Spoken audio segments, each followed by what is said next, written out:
അല്ലെങ്കിൽ തന്നെ വേടനെ കണ്ടുകൂടാ. അപ്പം പിന്നെ വേടൻ ഇങ്ങനെയൊക്കെ പറഞ്ഞാലോ? എന്താ വേടൻ പറഞ്ഞതെന്നല്ലേ? ഇങ്ങനെ ഒരു സിനിമ പിടിക്കാൻ ധൈര്യം കാണിക്കണം ഇവർ.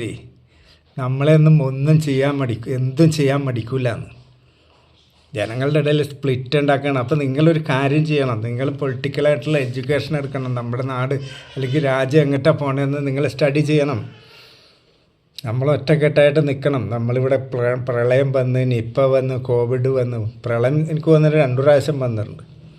ഇതൊക്കെ നമ്മൾ അപ്പോൾ ജാതിയില്ല, ബീഫില്ല, ഒരു തേങ്ങാക്കൊലയില്ല, കോഞ്ഞാട്ടില്ല, ഒന്നുമില്ല. അങ്ങനെയൊക്കെ ജീവിക്കണം. നമ്മുടെ കേരളത്തിനെ മോശപ്പെടുത്തിയിട്ട് ഇങ്ങനെയൊക്കെ ഒരു സിനിമ ചെയ്യുമ്പോൾ നമ്മൾ കരുതിയിരിക്കണം എന്നൊരു വാണിങ്. പോരെ പൂരം, അവൻ കഞ്ചാവ് പൊളിയാണ്, പെണ്ണുപിടിയനാണ്. ഈ കഞ്ചാവിനെ പറ്റി ഞാൻ പറഞ്ഞുതരാം. കഞ്ചാവ് അത്ര മോശം സാധനമൊന്നുമല്ല.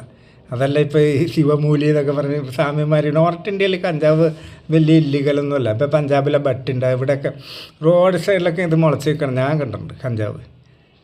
ഈ ഇഷ്ടം പോലെ അവരടുത്ത് പാലിലരച്ച് കുടിക്കും, പല പരിപാടിയും. ഈ കഞ്ചാവ് അത്ര വലിയ മോശം സാധനമൊന്നുമല്ല. പിന്നെ പെണ്ണുപിടി, കൺസെൻ്റ് ഉണ്ടെങ്കിലൊക്കെ പെണ്ണ് പിടിക്കും.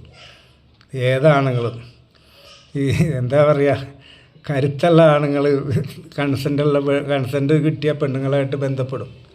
പിന്നെ ചെറ്റത്തരം കാണിച്ച് ആരെങ്കിലും പരപ്രേരണയാൽ എന്നെ പീഡിപ്പിച്ചാണ് തേങ്ങാക്കൊല എന്നൊക്കെ പറഞ്ഞ് കേസ് കൊടുക്കും, നാറ്റിക്കുമ്പോൾ കിടന്നു കൊടുക്കുമ്പോൾ ഇവരൊന്നും ഇത് ആലോചിച്ചില്ല എന്നൊരു മറുചോദ്യമുണ്ട്.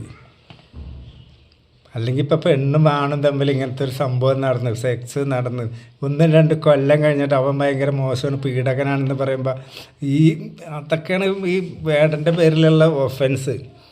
ആയിക്കോട്ടെ, വേടൻ കേസിലെ പ്രതിയാണ്, അവനെ ഞാൻ സപ്പോർട്ട് ചെയ്യണില്ല. വ്യഭിചാരം എന്ന് പറഞ്ഞ സംഗതിക്ക് 2 കൂട്ടർക്കും തുല്യ ഉത്തരവാദിത്വമുണ്ട്. പിന്നെ 1-2 കൊല്ലം കഴിഞ്ഞ് അവൻ പറ്റിച്ചതാണെന്നൊക്കെ പറഞ്ഞാൽ പെട്ടെന്ന് ചിലപ്പോൾ കേസൊക്കെ കൊടുക്കാൻ പറ്റും. പക്ഷേ സ്വന്തം മനസാക്ഷിനോട് ചോദിച്ചു നോക്ക്, ചെയ്തത് ശരിയാണോ? ഞാൻ അതിൻ്റെ മെറിറ്റിലേക്ക് ഞാൻ പോകില്ല. ഇവൻ പെണ്ണ് കേസിലെ പ്രതിയാണ്, കഞ്ചാവ് വലിക്കും. പക്ഷെ അവൻ പറഞ്ഞ കാര്യമല്ലേ, ആ കാര്യത്തിനുള്ള മറുപടി അല്ലല്ലോ പറയണത്. വ്യക്തിപരമായിട്ടുള്ള ആക്രമണം. ഈ കൂട്ടരുകളുടെ ഏറ്റവും വലിയ പ്രത്യേകത എന്താണെന്നറിയാം? Fake identity. അതായത് സ്വന്തം ഐഡൻറ്റിറ്റി വെളിപ്പെടുത്താൻ വരെ ഒന്നില്ലെങ്കിൽ മാനക്കേട്, അല്ലെങ്കിൽ ഭയം. ഞാൻ ഇന്ന ആളാണെന്ന് പറയാനായിട്ടുള്ള മടി, ഒളിച്ചിരുന്നുള്ള അറ്റാക്ക്.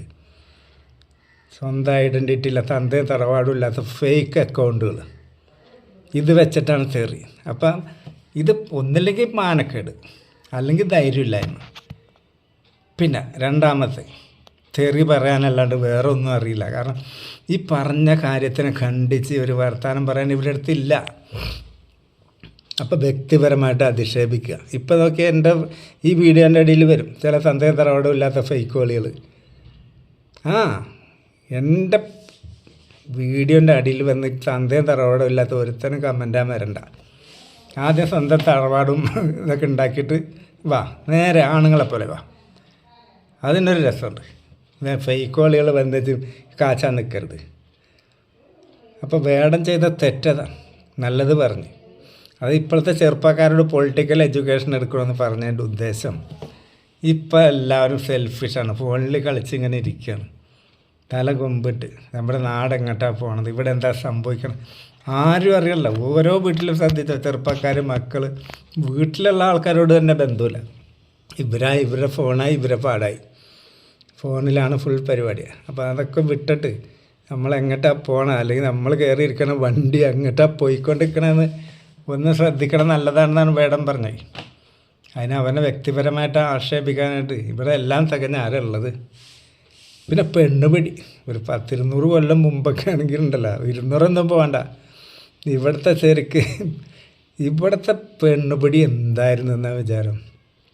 ചില പെണ്ണുങ്ങൾക്കൊന്നും താറൊടുക്കാൻ നേരം കിട്ടിയിട്ടില്ല, സ്വൈര്യം കിട്ടിയിട്ടില്ല. വെറുതെ എന്തിനാണ് പറയിപ്പിക്കണത്? സെക്സ് എന്ന് പറഞ്ഞാൽ മനുഷ്യന് ആവശ്യമുണ്ട്, ചെയ്യണവർ ചെയ്യും. അപ്പോൾ ഒരുത്തം മറ്റേ പെണ്ണുപിടിയ ഞങ്ങളൊക്കെ ഡീസൻ്റ്, അത് വേണ്ട. ഇവിടെ എല്ലാവരും അതിൻ്റെ ആൾക്കാരൊക്കെ തന്നെ. ഇപ്പോൾ കുറേ നാൾ കഴിഞ്ഞാലൊന്നും തേഞ്ഞ് മാഞ്ഞ് പോകുന്ന സംഭവമൊന്നുമല്ല, മനസ്സിലായ? അവിടേക്കൊക്കെ പോകുമ്പോൾ പിന്നെ നമ്മളും നിങ്ങളും തമ്മിൽ എന്താ വ്യത്യാസം? അതാണ് ഞാൻ കൂടുതലൊന്നും പറയാത്തത്. അപ്പോൾ കാര്യങ്ങൾ പറയുമ്പോൾ കാര്യങ്ങളെ കൊണ്ട് നേരിടുക, അല്ലാണ്ട് കഞ്ചാവ് ഒളിയാണ് മറ്റവനെ പെണ്ണ് പിടിയാണ് ഫോടാന്നൊക്കെ പറഞ്ഞ് ആ ഊടായ്പ തരികയുടെ നമ്പറൊക്കെ ഒഴിവാക്കും മക്കളെ. കാര്യം പറയുമ്പോൾ കാര്യം പറയും. പക്ഷെ കേരളത്തിലൊക്കെ ഇത്തരം വൃത്തിയായിട്ട് അതിൻ്റെ ഇടയ്ക്ക് ഒരുത്തൻ ന്യായീകരിച്ചിൻ്റെ ഒരു പോസ്റ്റ് ഞാൻ കണ്ടത്. അതൊക്കെ രാജസ്ഥാനിലും അവിടെ ഇവിടെയൊക്കെ നടന്ന സംഭവമാണ്. ഒക്കെയാണ് പറഞ്ഞത്. എന്നാൽ പിന്നെ രാജസ്ഥാൻ സ്റ്റോറിൽ നിന്ന് ഇട്ടാൽ പോരാ, കേരള സ്റ്റോറിൽ നിന്ന് ഇട്ട് ഇവിടെ കിട്ടൊരു ചാമ്പ്യതാണ്. പക്ഷേ ഇവിടെ അത് ചിലവാകില്ല. ഇവിടെ പ്രളയം, നിപ്പ, കോവിഡ് ഒക്കെ വന്നപ്പോൾ ഒരുമിച്ച് നിന്നൊരാൾക്കൂട്ടമാണ് കേരളം. ഇവിടെ കേട്ടെന്ന് മെഴുകാൻ കുറേ ശ്രമിക്കണ്ടല്ലോ മക്കളെ. നിങ്ങൾ വിജയിക്കുമല്ലെന്ന് പറയാൻ പറ്റില്ല, കാരണം അതിന് ഞാൻ ആളല്ല. നമസ്കാരം.